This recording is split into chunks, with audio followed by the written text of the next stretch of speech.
bersejarah karena baru di tahun ini badminton dipertandingkan secara resmi. Dari gema lagu Indonesia Raya di podium tertinggi hingga air mata haru para atlet, Olimpiade bukan sekadar ajang olahraga.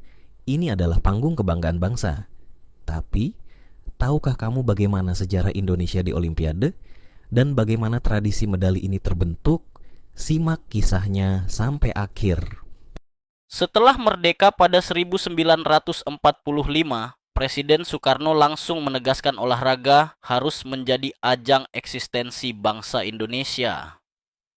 Olahraga dijadikan Bung Karno sebagai ruang kebangsaan di mata dunia yang sedang dikuliti perang. Pada Januari 1947, Soekarno meresmikan Komite Olimpiade Republik Indonesia atau KORI dengan Sri Sultan Hamengkubuwono sebagai ketua untuk berdiplomasi. Saat itu, target Soekarno Indonesia bisa tampil di Olimpiade 1948 di London, Inggris. Untuk mendukung persiapan menuju Olimpiade 1948, diadakan Pekan Olahraga Nasional atau PON edisi pertama di Solo pada Januari 1948. Sayang, karena saat itu Indonesia diserang sekutu, PON diundur ke September 1948. Indonesia pun gagal mengirim kontingen ke Olimpiade. Begitu sekutu angkat kaki, tekad tampil di Olimpiade kembali digelorakan. Salah satunya dengan mengubah KORI menjadi Komite Olimpiade Indonesia pada 1950. Juga melebur Persatuan Olahraga Republik Indonesia atau PORI dengan KOI pada 1951. Diplomasi internasional pun dilangsungkan. Setelah beberapa korespondensi dan kunjungan dilakukan, akhirnya KOI diakui sebagai anggota International Olympic Committee pada 11 Maret 1952. Karena sudah resmi diakui dunia, Indonesia langsung mengirim kontingen untuk Olimpiade 1952. Ketika itu Indonesia mengirim Tio Ging Hui, cabang olahraga angkat besi, Maram Sudarmojo, cabang olahraga lompat tinggi, dan Habib Suharko, cabang olahraga renang beserta 3 pendamping. Dalam debu ini Merah Putih tak meraih medali. Tio menempati posisi ke-8 angkat besi kelas ringan, Sudarmojo berada di peringkat ke-20 lompat tinggi, sedangkan Habib tak lolos dari babak penyisihan renang gaya dada 200 meter putra. 4 tahun berikutnya, Olimpiade 1956 di Melbourne, Australia, Indonesia mengirim 22 atlet, rinciannya 3 atletik, 1 menembak, 3 renang, 1 angkat besi, 1 anggar, dan 13 pemain sepak bola. Dari 6 cabang olahraga ini tak satu pun meraih medali. Yang paling dikenang dari Olimpiade 1956 ini, tim sepak bola Indonesia yang dipimpin Maulwi Sailan menahan tim Uni Soviet dengan skor 0-0. Sayang, pada laga ulangan setelah 36 jam berselang Indonesia kalah 0-0-4. Belum sukses di Australia, Indonesia berambisi meraih emas perdana di Olimpiade 1960 Roma, Italia. Kali ini jumlah cabang olahraga yang diikuti bertambah banyak, yakni atletik, tinju, sepeda, anggar, berlayar, menembak, renang, dan angkat besi. Total kontingen Indonesia berjumlah 22 atlet, sama seperti edisi 1952 dan 1956. Pada 1960 pun tak ada medali yang berhasil diraih. Kontingen Indonesia yang sudah meraih 2 medali perak dan 4 perunggu di Asian Games 1958 tak bisa berbicara banyak di pentas yang lebih tinggi. Edisi berikutnya, Olimpiade 1964 di Tokyo, Indonesia absen. Hal ini merupakan buntut panjang dari kiprah Indonesia sejak jadi tuan rumah Asian Games 1962. Indonesia enggan mengundang Israel dan Taiwan saat menjadi tuan rumah Asian Games 1962 di Jakarta. Dua negara ini tak diperkenankan Soekarno tampil di Asian Games sebagai bentuk simpati Indonesia terhadap negara-negara Arab dan Cina. Saat itu keputusan Soekarno itu kontroversial. Ada yang mendukung, tak sedikit pula yang mengecam. Kesuksesan Indonesia meraih 11 emas, 12 perak, dan 28 perunggu di Asian Games 1962 pun tak bisa dilanjutkan ke Olimpiade. Kepalang basah sudah disangsi IOC. Soekarno membuat poros olahraga sendiri.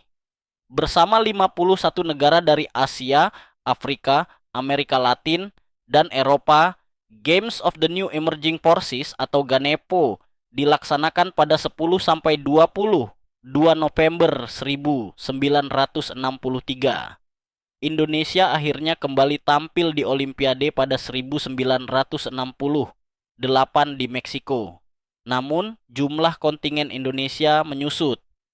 Kali ini Indonesia hanya mengirim 6 atlet, terdiri dari atlet renang dan angkat besi. Olimpiade 1968 adalah edisi pertama ketika Indonesia dipimpin Soeharto setelah Soekarno lengser. Jumlah kontingen yang menurun ini tak lepas pula dari situasi politik yang terjadi saat itu. Pada Olimpiade 1972 di Munich, Jerman Barat, Indonesia kembali mengirim 6 atlet. Bedanya dengan edisi 1968,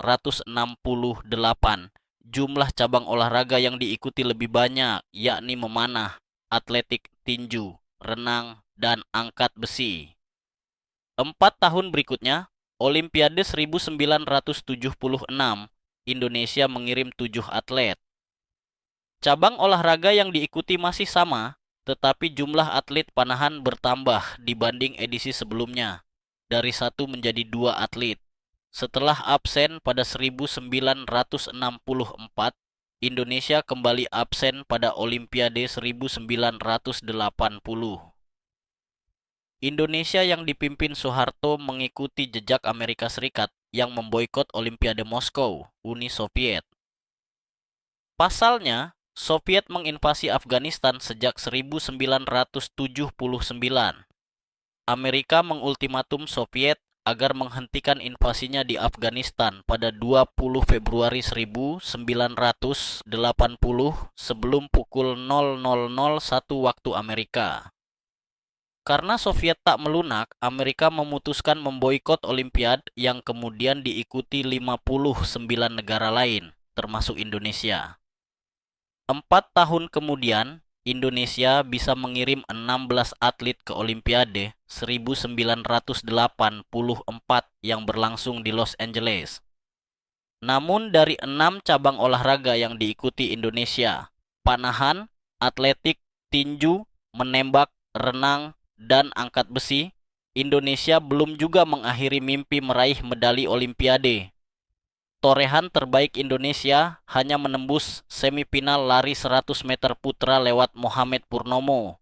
Setelah 36 tahun, sejak 1952, bendera Indonesia tak pernah berkibar di gelandang pemenang. Penantian terjawab di Olimpiade 1988, Seoul, Korea Selatan. Indonesia meraih medali perak lewat nomor memanah beregu putri. Trio Sri Kandi yang menciptakan sejarah tersebut adalah Lilis Handayani, Nur Fitriana Saiman, dan Kusuma Wardani. Indonesia mengalahkan Amerika dalam perebutan medali perak dengan menggunakan 9 anak panah, poin 72. 4 tahun berselang, mimpi meraih emas akhirnya bisa terbayarkan usai bulu tangkis dipertandingkan resmi di Olimpiade. Susi Susanti dan Alan Budi Kusuma sukses meraih emas yang membuat mereka dikenal sebagai pengantin Olimpiade. Tak hanya itu, capaian 2 emas, 2 perak, 1 perunggu di Olimpiade Barcelona 1992 merupakan torehan terbaik yang bisa dibukukan kontingen Indonesia hingga saat ini. Setelah itu, Indonesia tak pernah absen meraih medali. Total sudah 32 medali yang dikumpulkan Indonesia di Olimpiade. Rinciannya 10 emas, 14 perak dan 16 perunggu.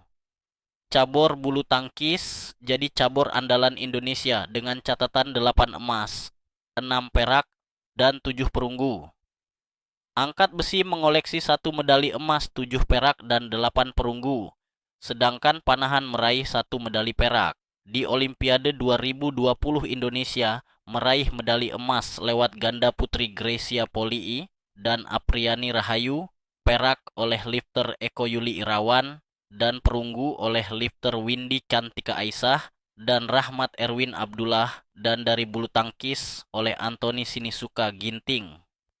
Di Olimpiade 2024, Indonesia kembali meraih medali emas lewat cabang olahraga panjat tebing oleh Pedrik Leonardo, dan dari cabang olahraga angkat besi oleh Rizky Juniansyah, dan meraih perunggu dari bulu tangkis yang dipersembahkan oleh Gregoria Mariska Tunjung. Kini, dengan semakin banyaknya talenta muda yang berlatih keras, harapan kita untuk meraih lebih banyak medali di Olimpiade mendatang semakin besar. Akankah Indonesia kembali mencetak sejarah di Los Angeles 2028? Kita nantikan bersama. Dari perjuangan awal hingga tradisi medali, Indonesia terus berjuang untuk berdiri di podium dunia. Siapa atlet favoritmu di Olimpiade? Tulis di kolom komentar dan jangan lupa like serta subscribe untuk konten inspiratif lainnya.